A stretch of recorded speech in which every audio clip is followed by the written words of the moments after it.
जन्माष्टमी की बहुत बहुत बधाई और शुभकामनाएं आप सभी को। आज बनाएंगे लड्डू गोपाल का पसंदीदा भोग मेवा पाक, जो हमारे लड्डू गोपाल को बहुत ही ज़्यादा पसंद है। तो चलिए बनाना शुरू करते हैं। बहुत ही आराम से बन जाता है, बहुत आसान है इसको बनाना और एकदम परफेक्ट बनाकर तैयार करेंगे। तो चलिए देखते हैं कैसे बनाना है इसको। तो सबसे पहले हमने सारे मेवे ले लिए हैं, जैसे बादाम, मखाने, काजू, किशमिश, चिरौंजी और खरबूजे का बीज, और इन सब को हमें घी के अंदर फ्राई करना है।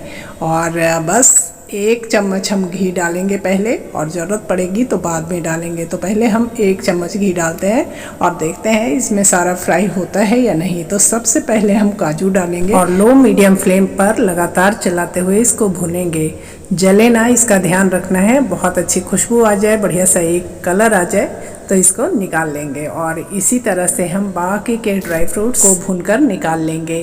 तो जितनी भी सफ़ेद ड्राई फ्रूट्स है ना, उसको हम पहले भुनेंगे, बाद में किशमिश और बादाम को भुनेंगे। तो अब डाल देते हैं मगज का बीज या खरबूजे का बीज, और इसको भुनने टाइम ना आपको ध्यान रखना है, एक ढक्कन रखना है और इस तरह से ढक कर भुनना है। काफ़ी उछल कूद मचाता है अपना ये मगज का बीज, तो बस इस तरह से इसको भी भूनकर निकाल लेंगे। और सबको धीमी आंच पर भूनना है, आंच को तेज नहीं करना है और जले ना, इसका ध्यान रखना है। बस इसके बाद डालना है मखाने, और मखाना डालकर भी इसे धीमी आंच पर भून लेना है। और बहुत गर्मी है और इस गर्मी में कुकिंग बहुत ही मेहनत का काम होता है। तो सारे सफ़ेद ड्राई फ्रूट्स हमने भूनकर तैयार कर लिए हैं, और अब डालते हैं थोड़ा सा घी कढ़ाई के अंदर, और बाकी की बची चीज़ें हम इसी तरह से भूनकर तैयार करेंगे। तो अब आती है बारी बादाम की।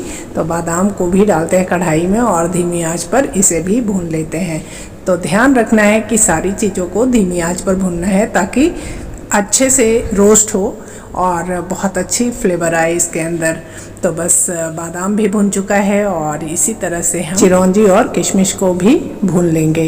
तो बस बादाम निकाल लिया है, और अब बारी आती है चिरौंजी को भूनने की। तो चिरौंजी बहुत छोटे छोटे दाने जैसे होते हैं, कुछ इस तरह का।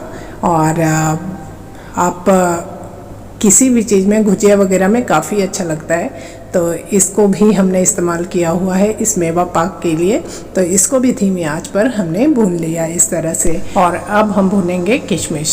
तो किशमिश को भी धीमी आंच पर भूनना है, और जैसे ही फूल जाए तो समझे कि भून चुका है, और इसको हम निकाल लेंगे। तो बहुत अच्छे से फूल चुका है किशमिश, और बस यहीं पर इसको हम निकाल लेंगे। तो हमने सारे ड्राई फ्रूट्स हाफ कप लिए हैं, सिर्फ बादाम और मखाना जो है 1 कप लिया है। तो सारे ड्राई फ्रूट्स अपने भूनकर तैयार हैं, जिसमें से है ये मखाना, मगज का बीज, चिरौंजी, बादाम, काजू और किशमिश। तो बस बना लेते हैं चाशनी। तो हमें लेना है 1.5 कप चीनी। तो सब कुछ मेजरमेंट के हिसाब से बताऊंगी, तो पूरी वीडियो देखिएगा, एकदम परफेक्ट पाक बनकर तैयार होगा। तो 1.5 कप हमने लिया चीनी, और चलते हैं चाशनी बनाने की तरफ। तो सेम कढ़ाई जिसमें हमने डाला 1.5 कप चीनी, और साथ ही साथ पौना कप पानी। जितना चीनी है उसका आधा हम पानी ले लेंगे। और बस गैस को ऑन कर दिया है, और इसको एक बार चला देते हैं और आंच को कर देते हैं धीमा, और बना लेते हैं ड्राई फ्रूट्स का पाउडर।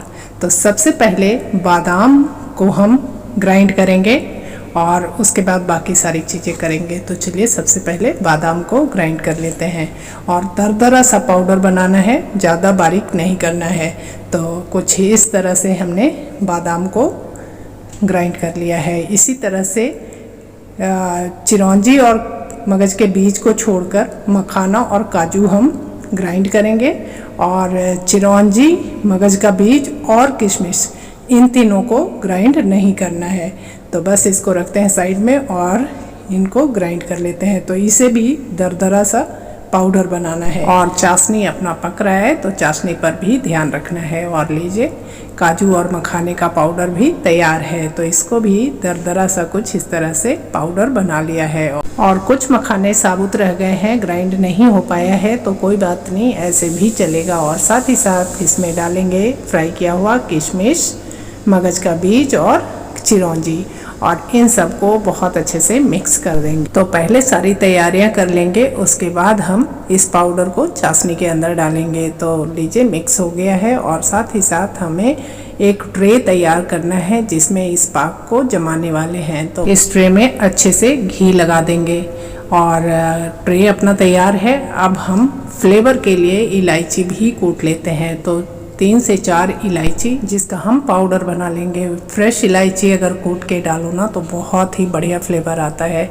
तो बस इस तरह से थोड़ा सा बीज को निकाल कर अच्छे से पाउडर बना लेंगे। चाशनी भी अपना रेडी है, तो सब कुछ रेडी हो चुका है। चलिए अब पाउडर को डालते हैं चाशनी के अंदर। उससे पहले चाशनी को चेक करते हैं।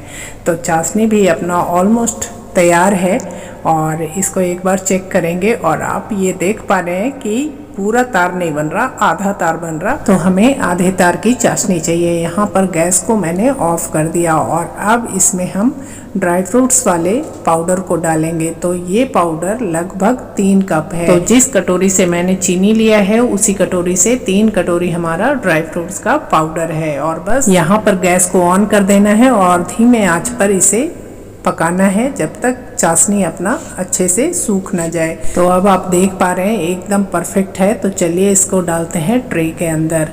तो आप इस पाक को बनाने के लिए 1 कप या कटोरी को सेट कर लीजिएगा, उसी से सारा मेजरमेंट करना है।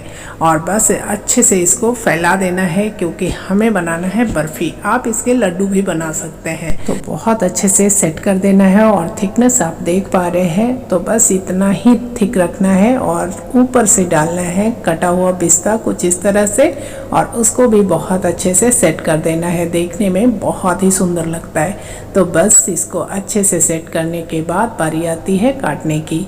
तो चलिए इसको काट लेते हैं और बर्फ़ी वाला शेप देते हैं। तो बहुत ही मज़ेदार बनकर तैयार होता है। तो कुछ इस तरह से हमें इसको काटना है, बर्फ़ी का शेप देना है। तो बहुत ही आसानी के साथ हमारा मेवा पाक बनकर तैयार है, लड्डू गोपाल का पसंदीदा भोग। तो कैसा लगा वीडियो और कैसी लगी आज की रेसिपी लिखकर ज़रूर बताइएगा। और अच्छी लगी हो तो ज़्यादा से ज़्यादा शेयर कीजिएगा अपने दोस्तों के साथ, अपने परिवार वालों के साथ। तो बस इस तरह से हमने इसे काट लिया है और बहुत ही सॉफ्ट मुंह में घुल जाने वाला हमारा मेवा पाक बनकर तैयार है।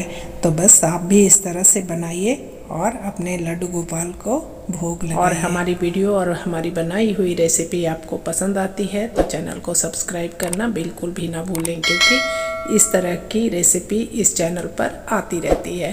तो बस इसी के साथ फिर मिलेंगे आपसे अगली वीडियो में एक ऐसे ही मज़ेदार रेसिपी के साथ। तब तक के लिए बाय बाय, नमस्ते, थैंक